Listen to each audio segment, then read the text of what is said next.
Welcome back to another episode of the Sit Down. I'm your host, Kenisha Alexander. Today I'm here with Charmaine. What's up, gang? Welcome. Thank you. How are you doing? I'm good. Yeah. I'm good, a little tired, but feeling really good. Feeling good? Yeah. Coming off a Juno win? Yeah. You heard that, right? Tell me about what was that feeling like? Honestly, in that moment, I screamed. Like, really? My son was in homeschooling and he was in class. I'm pretty sure his teacher thought I was crazy. But like, as soon as I heard Charmaine, I was like, yeah! And like, I've been on a high ever since. Yeah. You know what I mean? It's like a dream come true. Basically. I can't believe it. Yeah. I can't believe it. Was it like one of those moments where like you've been working, like you visualized this moment, right? Absolutely. Yeah. From the very beginning, before Bold even came out, like myself and my marketing manager at the time, Joel, like we always talked about like that was the ultimate goal for like our Canadian journey, right? Is to get a Juno, and to accomplish that in a year and a half. With my first song was just like incredible. Yeah, it was an amazing feeling. Yeah, and tell me a little bit about that song. What was the inspiration behind it? That song came about by accident, actually. Really? Yeah, because I was always a singer before this point. Okay. So it was honestly, we went into the studio one day. We had done a bunch of like R&B tracks, tried like some Afrobeat stuff, and like we're just like, what next do we do? And then my producer Lance was just like, yo, you want to try rapping? And I was just like, okay. Really? And then he just like, I got this beat, and then he played it. And then it was just that do do do do, and then like we just started writing. And then by the end of it, I was like, "Yo, this is the one." That's how it came out, really. Yeah. And so now, do you feel like you're gonna stay in this lane? This is rap is your lane forever, kind of thing. Not forever, but definitely for a good while. And I'll always keep it as a part of what I do. I do see myself getting back into singing at some point in time. Yeah. So. Definitely gonna still be rapping, but you're gonna start seeing a little bit more than what you've seen so far. Okay, could we get like a sneak peek? Like, is it a single or a project? Or? I'm working on a project for the end of the year. Okay. I'm putting in a lot of time and a lot of work to this, and there won't be any like singing songs on that one. But I would say like by the end of next year, I'm looking at like trying to do like an album that's just like R&B and singing. Okay, all right. So that's something to look forward to. We'll see how it works out. Okay, don't quote me on that. Don't come for me if it doesn't happen. Okay, disclaimer. But you gotta put it out there, manifest it into existence, and it will happen. It's definitely gonna happen. Yeah, Singing is definitely my first love, and I don't wanna lose that. I want to get back to that. Okay, so like let's backtrack. Let's go back to the beginning. How did you get started in the industry? I would say when I was like 16, 17 years old. It was like 2012. Now, I'd always been like playing piano and like singing in church, doing like school talent shows. Okay. But I hadn't really like considered a career in music until I was around like 16, 17. So like I went on this website and I was looking for like talent shows in the city just because like my family was having a hard time at that particular moment in life, and I wanted to do something that was gonna like take us out of that situation, right? So I went to go look for the talent show, and then the first one I came across was the first one I did, which was the same one that my my A&R for Warner Music was at, and that's where he found me.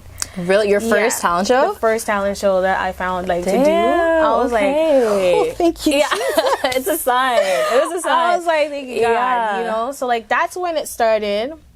But I wasn't really ready to do a music thing. Even though it was something I really wanted to do and I knew I could do at some point, I just feel like at that time I wasn't ready for it. Okay. My songwriting wasn't where it was supposed to be. I didn't really have confidence in myself. I didn't really think that I fit the market of what it meant to be like a star, off like societal standards, because I'm a real curvy, I'm a little curvy little bit, you know what I'm saying? So I was just like, I don't really see anybody that looks like me, like getting that far ahead, you know what I mean? So like, I was just like, you know what, let me just take my time, find myself, work on myself, go through some life experiences, and maybe when I come back, the things I write about would have a little bit more like of a story behind it or a meaning, whether it's like a party song or what, there's a reason why I'm doing it now, So took 4 years off. Okay. And then I had my little son, my little baby, who's in the background. You guys can't see him, but he's in the back watching. So cute. I had my son, and then in 2016, and then in 2018, that's when I started to get back into music, because I just got to a point where it's just like, if I'm going to show my son that he can do whatever he wants to do, and he's like free to use whatever gifts he's blessed with to his own like exploitation, you know, I can't really teach him that if I'm not following that myself. And I always knew that I wanted to do music. So I started back in 2018, and that's when I got my record deal, like a month and a half after I started writing music again. Crazy. Yeah. That is crazy. Because there are people who've been in this industry for years and years and never even get a fraction of the success that you've gotten. So the fact that you've risen so quickly. That's why I like to say, you know, I might be God's favorite child still, you know? I would say so, because like this is crazy. It's crazy, yeah. So you're going to be working on your pen. You're going to be writing a lot more too. Yeah. Okay. You know, I mean, I've been pretty locked in for the past like not even 3 months, maybe like 5 months now. Okay. Really locked in, and just kind of just in playing around with playing around with sounds, and kind of trying to find who's Charmaine gonna be from this point on now, right? So I know I got some heat, I got some bobs. Okay. The bobs ain't gonna stop.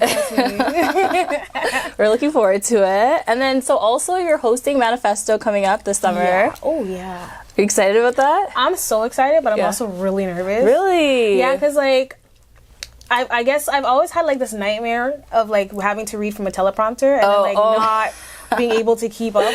Like they move fast. They do move really fast, and I'm just like, yo, I do not want to embarrass myself. Like, you'll be fine. But I'm actually really excited. As you can tell, like my personality is very like bubbly, and I love talking to people, and I love talking in general. Okay. So I think it'll be really, really fun, especially hosting it with Thhguru. Okay. He be having me rolling on Instagram, so the two of us on stage together, cracking jokes. Yeah, it's gonna be really fun. It's gonna be a good time, and that lineup too is crazy. Yes, Thames, Jasmine, Sullivan. Listen, when I saw that, I almost passed out. Really? Because I didn't even know until they announced it, right? Because they only tell you you're hosting. Okay. But I didn't know the lineup. When I seen that, I was like, yeah. All right. Oh my gosh. Hopefully you'll get a chance to have a conversation with them. I hope so. I'm on a roll so far. I take a picture with every celebrity I come across, because I want to do like a whole wall in my house of like the times I ran into like whoever. I love that. So far, I'm on a roll still. I got Jill Scott. Oh, okay. I got Marsha Ambrosius. Okay. I got Eve. I got Bun B. Okay, this list is going crazy. Thames and Jasmine, y'all going on that list, and I'm gonna get my pictures so I can put on my wall. So that'll be a nice addition for sure. Yeah. Okay, that's exciting. And then, so going back to what you were saying about earlier in the music industry, there is kind of, I feel like, some pressure that's put on women, especially Black women. I feel like there's a way that they are perceived, and there's a certain expectation. How do you feel like that has helped you or shaped the way that you navigate things? I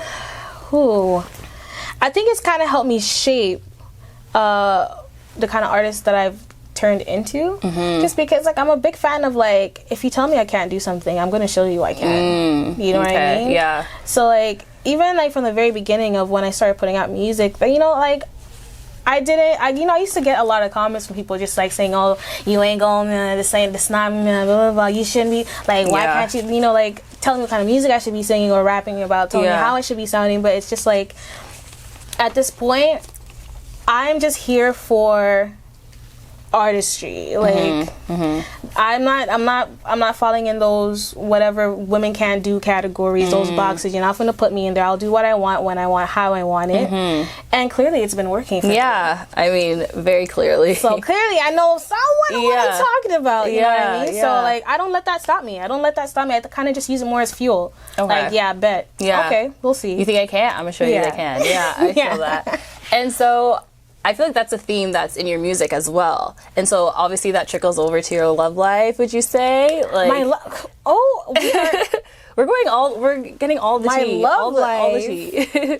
Like in terms of like you really being empowered and standing up for what you want. Do you think that that's something that? Oh, absolutely. Yeah. Okay. Yeah. Yes, absolutely. Yeah. Okay. if I don't like something, I'll tell you. Yeah. And if you don't, you know, like, it's one of those things was like, I tell you something that I don't like, and you got a problem with it, whatever, deuces. I'm not, I don't stand for anything that I feel like I'm not deserving of. Mm-hmm, you know what I mean? Like, yeah. Which I feel like it translates. Yeah. Definitely. Yeah. Okay. I could see that. Because, like, even, like, in terms of the message that you're constantly putting out, like, I feel like it's so empowering for women, so I feel like naturally that would translate to your life as well. Yeah it took a while though, trust me. Trust me, we've all been there. Been some turmoil still. We've all been there. And so who would you say you look up to musically? Who are some of your inspirations? I would say Beyonce. Okay. Missy Elliott. Okay. I see some Missy vibes from you. Okay. Definitely. Yeah. Lil Kim, Foxy Brown, E40. Okay. And then Lil Jon and the East Side Boys. Like, if I could just find a way to take all of that and mesh it into one, I swear I would have, like, my perfect genre. Yeah. I don't know what it is. Like, just the energy from, like, Lil Jon and the East Side Boys. Okay. With, like, the different cool cadences from E40 and Missy. Okay. But, like, with, like, that vocal confidence from Beyonce. Okay. And that attitude from Kim. Are you crazy? Did you hear what I did? You see how I put that together? Creative director right here. Multi-talented woman, guys. I'm going to make it work. So who would be your dream collaboration then? Missy, hands down. Really? Okay. Hands down. Yeah. Would you do a rap single, you feel like? Yeah. I would, you know what, I would do whatever she felt like was a perfect record, because you know what, that's a genius right there. And I feel like if I just I would let her take the reins, like, ma'am. Yeah. Teach me your ways, you know what I mean? Yeah. And do it. Whether it's singing or rapping, I don't care. Yeah, whatever you get. Yeah. And in terms of style too, because I know that you have a very bold style, who would you say you take inspiration from there? You know what? It's kind of like 50-50 now, because I just kind of started rebranding. Okay. On, like, my look and stuff. So, like, my inspirations now are definitely different from what they've been for the past, like, year and a half. Okay. You know, I was really colorful, and I'm still gonna be colorful at times, right? But I would say Missy, like the 90s era, early 2000s, is really, like, the area that I was drawing, like, a lot of my stuff from, style wise, you know. So that I would say Okay, so being Canadian, how do you feel like that has influenced your journey? Because I feel like the industry here is different than different. Do you feel like you pull on, like, your cultural upbringings more because it's kind of a melting pot? I find myself drawing more from, like, my American upbringing in terms of the vibes of my music. You know? Yeah. Do you want to talk a little bit? What it was like being? I mean, it was dope. Like, I mean, I was young. I was, like, from age 5 until like 12, I think. Okay. Or so. So I was honestly just in elementary school, just enjoying, you know, childhood. I don't know about them. They might have had a better, explanation as to what was really happening. But I was oblivious. I was oblivious. Like, all I did was play outside, eat free food, free lunches at school. I heard they have free lunches there. They do free breakfast and lunch. Really, they need to translate that here. Snacks. Really, it's actually crazy. But I mean, I had a blast. Yeah, I have good memories from living there. Okay. But I'm trying to go back and see what it's like now. Yeah? I'll be interested to see. Would you want to move there? Oh, yeah. Really? Where would you want to live? Probably Atlanta. Yeah? Okay. Yeah. Okay. I could see you there. Yeah, still South Side, you know? Yeah. But I can see myself in ATL. Really? I've never been to Atlanta, but it's definitely on my bucket list of places I need to go for sure, for sure. Okay. Okay, so what do you have on the horizon? What can we be looking forward to in terms of music? Okay, so first thing, obviously, the show on Friday. I have my first headlining show at El Macumbo.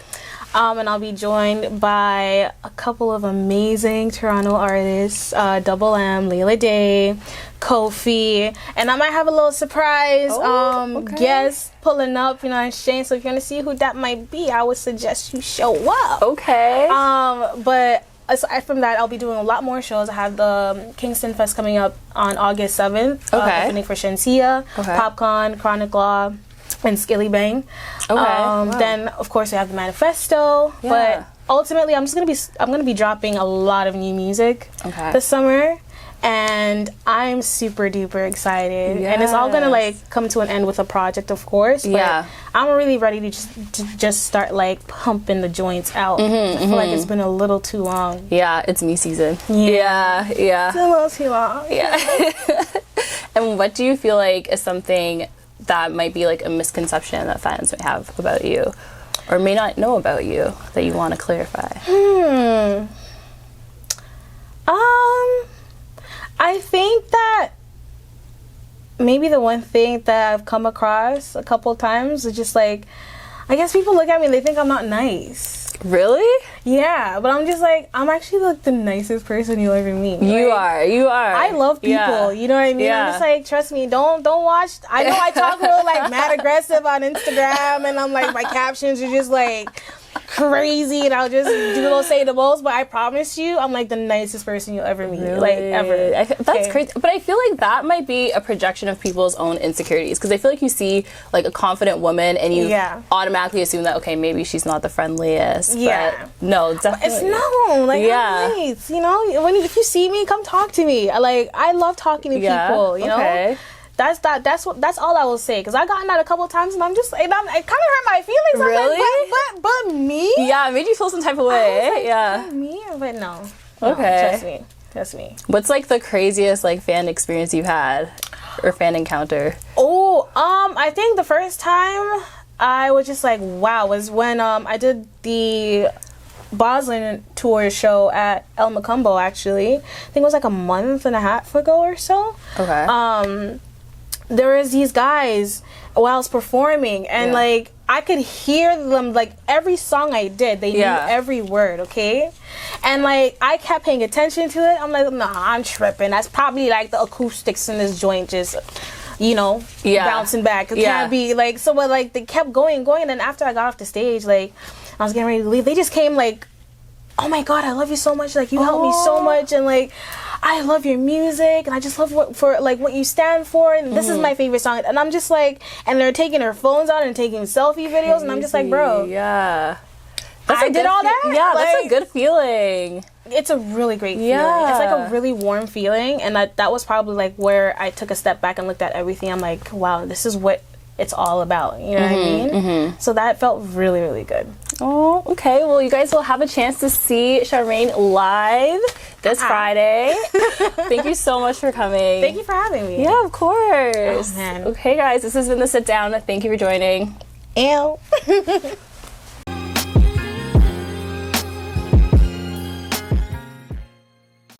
So you excited for the show coming up? Super duper excited. It's one of those shows that it's like I have a point to prove, and I've been putting in so much work with my team and just making sure everything is perfect, and it's just like I'm like in this space right now where like it has to be perfect. So I'm planning some really dope stuff throughout the set, so I'm really excited for people to see it. Actually. And it means more, I feel like, to be in your city. Everyone's from here. And you know, I performed at El Macumbo before, and it was always good vibes, you know, so I'm just like, I'm really excited to be back there again, and just, you know, but at my own terms, in my own terms, you know what I mean? Like, showing people what I can offer. You're doing it your way. I feel that. What's like a dream venue for you? You know what? It is. You know, and I was kind of hesitant because I'm like, am I biting off more than I can chew right now?